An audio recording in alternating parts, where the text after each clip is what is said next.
It's always been fun. I mean, I guess, like I said, it's been my fifth time or fourth time. And I remember the first time, in Philly when we went down to see who was the artist? Gosh. Adam Ant. Adam Ant. Okay, how can I forget? And I met you and your other co-host at the time, and we had drank coffee in the little cafe, remember, across the street, and then we ran across to see the show afterwards. So it's always been a blast to come on. Always, I love coming on. And I know we scheduled this like back in December, didn't we? I think. I had my daughter bring me a hat so I can match. Oh, there you go. There you go. Great job. Yeah, Hi to your daughter. What's her name? Oh, my daughter? Yeah. Yes. Abby, come here. Abby. Come say hi to Mr. Aaron Paul. Hello. Hello, Abby. Lovely to meet you. Great job on the hat. There you go. And my God, I'm thinking you're like 20, 21, 22, Tiffany. I mean, my gosh. Wow. Oh, you're making me blush. You look great. Fantastic. Yes. She's actually about to graduate high school. So my God. You make me feel so You look like you're about to graduate high school. So thank you. Well done on that. Excellent. Wow, thank you. I look like I'm about to head to the senior facility, but no, I love the beard. You're looking good. I tell you, look really sharp, Jeff, tonight. Really do. I have to say. The beard is kind of new to you. It looks great. Yeah, I haven't seen it, and I think I saw a picture today on the Facebook feed. Like, oh, he's grown a big, huge beard, and that's also it's funny because I was thinking maybe I should grow a beard. What Aaron Paul looked like with a full beard. I've never done one, never. But what I remember, when I first started growing facial hair, I would let it grow, to a certain level. It just itched like crazy. The difference is we can hide my face. We cannot hide your face. Your face is gorgeous. It needs to be seen. So your face does not need to be seen. This thing, on the other hand... Well, don't let the makeup fool you. You know what I'm saying? Again, I've seen you in person. I know. Thank you. Bless you. So I know we did schedule this a few months out, and we were just getting so booked up. Do you know what? And it creeped up on me, because obviously everyone is, under COVID, lockdown, blah, blah, blah, and there's not much going on in terms, social media, yes, but there's no events, and especially in my world with fashion and going out in New York, it's completely dead. So, and in the last probably few months, I've kind of been a little bit quiet, because I've been locked up in the studio, literally just writing and recording the next project, and doing a lot of kind of score kind of stuff for movies, and I'm really enjoying that because it's obviously you can't dance around and be a pop star for forever, and I'm not a young man from when I first started in Waltham Park. I still feel the same, but you have to evolve and grow and show. And you know me, I always try to be diverse. You can't put me in a box. You know what I'm saying? And because I love everything. There's nothing I don't like. And I want to challenge myself and do different things. But I'm really enjoying this kind of new kind of involvement I'm doing now, which is kind of writing for movies. And that's where a lot of the business and money is made these days. You're not really making money from singles anymore because the market's so saturated and everyone's a singer on YouTube or wherever. And as much as I enjoy that, and that's always going to be my aesthetic, and I'm very proud of my past with that. But enjoying this whole new kind of, involvement in doing like music for movies, as you just heard with Dragon's Blood, and involving classical sounds and kind of go on these kind of epic fantasies, journeys with my music, still giving the Aaron Paul element. I'm always a visual person. I love art. Looking like this, I have to explore everything and do everything and throw everything in the pot and churn it out, and whatever comes out with all my heart, I'm satisfied with that, that whatever I put out. And because I just refuse to be limited. I always want to always push the button, always go that little bit further. Try this, try that. And believe it or not, I actually edited that video, and the last couple of music videos I've done, I've edited myself, and that's one of the skills I've learned under the lockdown. When everything's kind of quiet, let's learn some new skills. That I don't have to pay people, or I don't have to rely on people to kind of portray the imagery or the visions that I want. I can do it myself now. So what you see there is a product of what I've done myself. Obviously, I produced the song, wrote the song, put the music, arranged, and now also taking care of the actual production videos. And I've always, as you know, I've always kind of done this. This is easy. I've done it for years. And sometimes, I think I laugh at myself, like, how do I get away with this?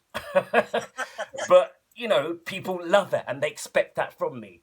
But, and I will always kind of give you a visual presence. And if I can also include that visual presence in my art and my music and my visions, that's always going to be my top agenda. Did I talk too much? I remember you saying Aaron talks too much. So That's why we're here, man. It's your time. It's your forum. Let's have it. Right. Well, thank you. I mean, I'm just very, as you know, I'm very passionate. I'm very passionate what I've done. I've been doing this since 12 years old. And then lucky I was signed with Simon Cowell. We started the whole kind of reality TV, the whole American Idol thing. I was in the making of that to the progression now. And then also, fast forwarding years later, and still be able to do what I love to do and do it by myself, as a solo artist, and be received and be current and relevant and, respected by my peers. I thank God for that every day, and I'm very proud that that's what I can do, especially all these years later, still doing the same thing. I wouldn't know how to do anything else, Jeff or Tiffany. I just wouldn't. I feel you, and you shouldn't have to do anything else because you nailed this. Now, we did play Dragon's Blood.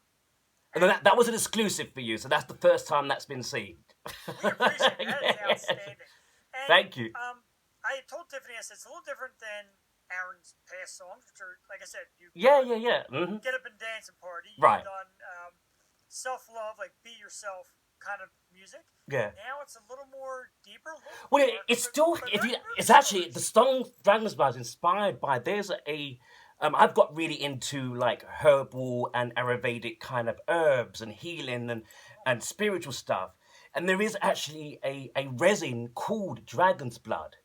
And it's been used for centuries. It's actually comes from a tree sap in the Middle East and some parts of South America. And when you cut the bark of that tree, it bleeds like a blood. And that's why it's called dragon blood. But it has these amazing properties and protection properties, healing. And it's been used throughout time in many civilizations from the past. And some people still use it, to some day. It's not as, obviously prominent and explored much today. But in the past, it very much was. And I've got, it's one of my favorites. It smells divine. It has this unique smell. I love it. I burn it in candles. And, I really got into this Dragon's Blood. And I thought, what? I need to write a song called Dragon's Blood. How cool that would be. And there you have it. I kind of thought Dragon's Blood was like an autobiography song because your energy's like, I've got Dragon's Blood. Yeah, it's about being protected. It's very spiritual. And if you listen to some of the production stuff in there. I mean, I have the Latin prayer, and I have the Gorgon monks, chanting in the back, and then you've got, it's all sublimable and all kind of in your, it has that kind of dark feel, but it's actually a very positive spiritual message going on. If you listen, when you hear it more and listen to what's going on, it has a lot of that in there. I throw that in a lot of my music, Yeah, I told Jeff, when we were watching the video, I was just like entranced. It was just so beautiful. I told him it was hauntingly beautiful. Right. That was the first thing that came to mind. And he saw me backstage. I was just like, well, do you know what? I appreciate. Like I said, absolutely. Thank you, and I thank you in so many ways. Thank you, and to think, like I said, I can do that all myself. That's, if you'd asked me, when I met Jeff, however long it was, I wouldn't know how to edit a music video. I mean, I paid people to do that, it was done for me, And that was the beauty about being in lockdown during quarantine. I said, you know what? I can shut my vehicle down. I can learn some new skills and, and be in charge more of what in other things and the visuals and, for it to be received like you guys have and my peers who do work in film, because Jeff knows I know a ton of people, photographers and, legends and all kinds of people. and them to respect my work. You know, I still think I'm little Aaron from London. You know, with big dreams. You know, and to be in the room and someone say, "Well, I really liked your video. You did an amazing job on that." And I think, "Oh well, wow, maybe wow, thank you." And I'm very fortunate that they like it too, and people receive it the way they have. I never imagined myself doing it. That's awesome. You also, from what I read, have gotten into the producing end as well. Yeah. This album, I've totally written, produced, arranged, played every instrument you hear. I mean, wow, really? Yeah, absolutely. That's incredible. like I said, that's what I've done in the last, probably since December till now. I've been doing it all myself. Everything. So all what you heard is done entirely by me.